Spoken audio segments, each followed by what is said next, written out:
puisqu'on parle de virilité, on peut aussi parler de fausse virilité, parce que on a un moustique qui revient sans cesse nous piquer sur l'avant-bras, les jambes, le cul, qui s'appelle Alain Bonnet et qui vient de faire une vidéo sur laquelle il te donne, Daniel, des leçons de virilité, comme quoi tu n'aurais pas connu les OS1, les OS2, comme je disais, et puis le travail à 6 heures du matin, ce qui est assez drôle pour un ex-jet-setter.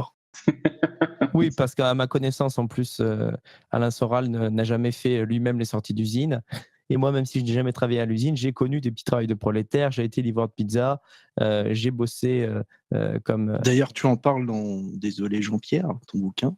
Même si c'est fictionnisé, il y a quand même je sais, source sûre qu'il y a des tranches de vrai. En particulier, le fait qu'avec mon père, j'ai longtemps distribué des publicités en boîte aux lettres, ce qui m'a permis de me rendre compte de la réalité raciale des banlieues. Et puis, il fallait toujours raser les murs parce que c'était pas des tracts politiques, c'était des publicités. Mais bon, comme tu es sur le territoire de Mamadou et Hamdullah, tu vois, juste parce que tu es chez eux, tu n'as pas le droit de croiser leur regard, quoi. Donc, je sais très bien ce que c'est la réalité de terrain. Mais en fait, je voulais parler de donc, cette vidéo qui dure 50 minutes. Je l'ai regardé sur les conseils d'amis qui m'ont dit regarde là, parce que ça va te faire plaisir. Soral a l'air usé, il a l'air fatigué. Et c'est vrai qu'il donne cette impression. En plus, il s'est permis de dire que c'était sa vidéo de bilan avant les vacances. Les vacances à Bayonne. Ouais, ou ailleurs, mais avec l'argent qui se fait. Mais je me suis dit que j'allais lui piquer un peu les fesses, histoire qu'il parte sur un mauvais sentiment en vacances, quoi. Le plaisir de gâcher les vacances d'Alain Soral, ça n'a pas de prix. Donc déjà, en fait, je me suis infligé la vidéo. Alors, il faut que vous sachiez que maintenant, en fait, on est des nationaux sionistes. Donc, je ne sais pas si vous êtes au courant, mais il faut vous mettre à jour, les gars. Oui, j'ai vu ça, ouais. Ouais, ça a été dit par Lesquin aussi. C'est très original. On rajoute sioniste partout. C'est bien, c'est bien. Oui, c'est-à-dire qu'en fait, Soral fait une analyse et il dit voilà, c'est incontournable, on peut plus passer outre le nationalisme. Dans plein de pays d'Europe, c'est en train de triompher. Et il y a une spécificité française, c'est que le nationalisme est infiltré par les Juifs. Donc évidemment, là, il parle de quoi Là, il parle de nous, en fait. C'est-à-dire qu'en gros, la raison pour laquelle on a du succès, c'est parce qu'on a des Juifs derrière nous qui nous mettent en avant, des petits lutins juifs, tu vois, et qui nous laissent parler de race. Mais au fond, c'est du fake. On n'est pas vraiment raciste. Voilà, en fait, la nouvelle théorie de Soral. C'est-à-dire qu'il y a 2 ans, il niait complètement le fait racial. Il disait que le racisme n'avait aucun avenir politique. Et maintenant, il dit en gros, ce qui, de cette manière, est pire, ça a un avenir politique parce que les Juifs l'ont décidé. Voilà où on en est dans le monde fabuleux d'Alain Soral. Je ne sais pas si d'autres gens ont vu la vidéo. Oui, j'ai vu la vidéo, effectivement, j'ai le même ressenti que toi. Soral est un sorcier efficace, quoi. C'est-à-dire qu'il reste cohérent dans sa folie. C'est-à-dire que je pense qu'il arrive quand même à convaincre des gens de ses folies, quoi. Non, mais là, c'est pas une cohérence, c'est un enfonçage.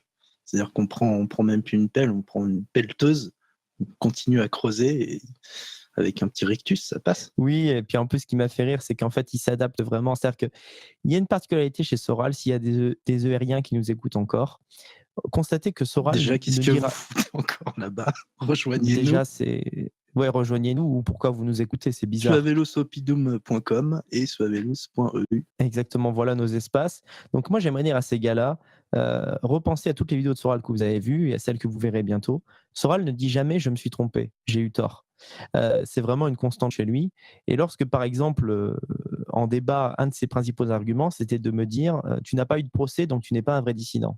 Alors maintenant, j'ai eu un procès. Il l'a su.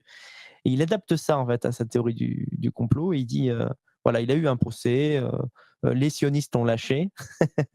Voilà, en fait, il suit son morceau de viande, il lâche pas, hein. Et ce qu'il dit, c'est qu'en fait, je me serais couché devant le tribunal. Alors, c'est à mourir de rire parce que. Ah oui. C'est à mourir de rire parce qu'il prend pour exemple, il a vraiment une mémoire sélective. Il prend pour exemple Hervé Ryssen et il dit moi ou Hervé Ryssen au tribunal, on dit ce qu'on a à dire, on va dire, on fait pas coucouche panier. Alors que ce même Soral avait justement fait coucouche panier et dans des proportions beaucoup plus importantes que la stratégie qui a été la mienne. Parce que moi, par exemple, je n'ai pas dit au tribunal, vous savez, en fait, j'adore les juifs, tout ça est un malentendu. J'ai absolument pas dit ça. J'ai focalisé sur l'islam et j'ai pas mentionné les juifs. Et lui, en fait, en 2007, quand il est passé au tribunal la première fois, il a dit c'est dégueulasse qu'on me traite d'antisémite parce que moi je suis un philosémite, j'aime Marx, j'aime tous ces gens-là. Voilà quoi. Intéressant. Et non seulement ça a été entendu, et Ryssen était présent ce jour-là, Et quand à l'époque Rissen avait encore une conscience et qu'il n'était pas soumis Ah oui. commercialement. Tu te souviens de ce temps-là où Rissen en fait Mais était... oui. Mais il avait le texte, il a écrit le texte, c'est écrit. Oui, tout à fait. Oui. Rappelez-vous ce moment-là où Rissen... Ah, tu veux dire quand il est venu te voir à l'hôpital et qu'il a demandé de surtout ne pas le lire. Ah, Voilà, oui, toute d'accord. cette période pré, en fait, 7 décembre 2016. Voilà. C'était l'époque où Rissen était encore un homme. Cette époque où Rissen avait simplement décrit la soumission de Soral réelle au tribunal. Donc, en fait, c'est la même chose. Soral se prend dans la gueule ce qu'il a lui-même fait auparavant. C'est comme quand il traite tout le monde homosexuel et qu'on se penche un peu sur son passé, quoi. Tant pis pour lui. Oui, et puis de toute façon, ça n'a aucune importance ce que tu dis devant le tribunal, parce que ce n'est qu'une stratégie. Bah, évidemment, c'est-à-dire qu'en fait, un tribunal, c'est pas ici qu'on fait un pamphlet politique. Le but, c'est pas de collectionner des médailles du plus grand dissident qui a le plus de procès. Le but, c'est de continuer notre travail. Et donc voilà. Tu as eu un résultat d'ailleurs sur ce procès que tu as eu. Oui, alors effectivement, j'ai été condamné à 2 000 € d'amende, dont 1 000 avec sursis. Je vous avoue que pour l'instant, je n'ai pas exactement compris ce que ça voulait dire et mon avocat va me faire un compte-rendu de ça bientôt. Je tiens à dire aussi, toujours pour rester sur la vidéo de Soral, qu'il est très gonflé parce qu'il dit que mon avocat, Maître Gardère, était sioniste, ce qui reste à prouver. Mais peu importe. Ce que je voudrais rappeler aux gens, c'est que, mettons que Nicolas Gardère est sioniste, je tiens à dire qu'il n'a pas été seulement mon avocat, il a également été l'avocat de Serge Ayoub en 2013.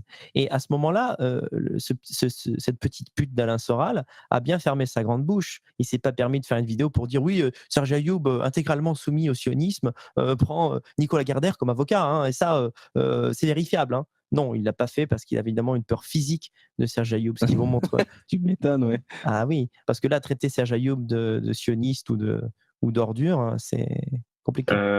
J'ai le texte de Rissen, je peux lire un petit extrait où il parle du tribunal si vous voulez. Très bonne idée. Et ensuite, avant de le lire, je rappelle que moi j'ai assisté au procès de Soral pour la quenelle à Berlin. J'y étais, il y avait Dieudonné, etc. Et Soral a défendu. Quelle était sa défense à la quenelle de Berlin? Il a dit, ce n'est pas une quenelle. En fait, je suis allé là-bas parce que c'est un lieu de rencontre entre homosexuels et bisexuels. Tout à fait. Ouais. Et il a dit, et j'ai été là, J'étais là c'était aussi. ça sa ligne, et il a même soutenu qu'il défendait, il a même assumé de soutenir cette défense, et il a dit qu'il est y allé en tant que PD pour aller sucer des bites et pour se faire sucer, et que c'était absolument pas un signe antisémite, et qu'en fait le signe de la quenelle c'était simplement le signe de la sodomie, et donc le signe de ralliement des homosexuels. Mais si ça se trouve, il n'a dit que la vérité. En plus. Et quand il a dit ça au tribunal, il l'a dit. Et effectivement, Yann, à un moment donné, je me suis dit, putain, ça se trouve, ce qu'il dit est vrai. Attends, tu es en train de me dire que Alain Soral, sa défense pour la quenelle en Allemagne, à Berlin, c'était de dire qu'il suçait des bites et qu'il cherchait un partenaire. Oui, c'est ça. Putain, c'est incroyable. Ouais, c'est vrai. J'étais là aussi, je confirme. Genre après, le mec vient clasher Daniel là-dessus. Tout à fait. C'est pour ça que moi, cette vidéo, elle m'insupporte parce que à la fois, je sais que les gens n'y connaissent rien parce qu'ils fréquentent pas. Il faut fréquenter tout ça pour un peu. Et surtout, moi, je me souviens très bien de cette défense. Mais bon, je vais pas m'attarder plus longtemps là-dessus. Et je vais vous lire l'extrait de Monsieur Rissen de l'époque. Allez hop. Comment Soral s'est prosterné devant ses juges. Bon, là, c'est clair. Au cours de son procès de mars 2007, auquel nous avons assisté, Alain Soral avait lui-même rampé devant ses juges comme une horrible limace. Oh putain. Voici ce que nous avons écrit à l'époque dans un témoignage intitulé « Soral ou Fourisson ». Alain Soral avait adopté une stratégie défensive, pour ne pas dire autre chose. Il se présenta donc comme un homme de gauche muni de solides garanties républicaines, reconnaissant pour mettre à penser des philosophes juifs tels que Karl Marx, Goldman, Politzer. Soral a aussi appelé qu'il avait longtemps travaillé au Parti communiste sous la direction de Pierre Zarka, en collaboration avec d'autres juifs tout aussi sympathiques. Il a même dédié l'un de ses livres au penseur marxiste Lucien Goldman et fait l'éloge du génie juif dans le chapitre d'un autre de ses ouvrages. Mieux encore, et c'est une suprême bénédiction, il possède aussi un livre dédicacé de William Goldladen, qui est un ami, assure-t-il. Ah bon? Par conséquent, je croyais que c'était un sioniste qui tenait une télévision. Par conséquent, Alain Soral déclare être un philosémite malgré lui. On a fait de moi un antisémite et je trouve que c'est dégueulasse. Il en rajoute alors une louche en vitupérant contre le fascisme, au moins dans sa version sioniste, en la personne de Jabotovitch, qui était, dit-il, un fasciste revendiqué, un fasciste notoire, et a exprimé à diverses reprises son engagement de gauche. On aurait finalement pu oublier qu'Alain Soral était un proche de Marine Le Pen, de Richard Abitbol. C'est fait ici un plaisir de lui rappeler. Ses relations avec des sionistes comme Golnaden sont confirmées par son ancien bras droit d'égalité et réconciliation, Marc Georges, en mai 2010. Celui-ci réglait ses comptes avec le virtuose du Logos dans l'hebdomadaire Rivarol, etc. etc. Ouais, très bien. Voilà, donc il y a tout un passage encore plus développé, mais bon, je ne vais pas tout lire, je vous laisse le plaisir de lire. Du Rissen de l'époque. Hein, avant. Mais après, Rissen, il s'est passé quelque chose, il lui a proposé de vendre ses livres. Et là, les choses ont changé. Mais je ne sais pas s'il y a un lien. C'est peut-être une théorie du complot. Ouais, non, ouais, c'est bizarre. C'est bizarre, mais. Ouais, non, mais exactement.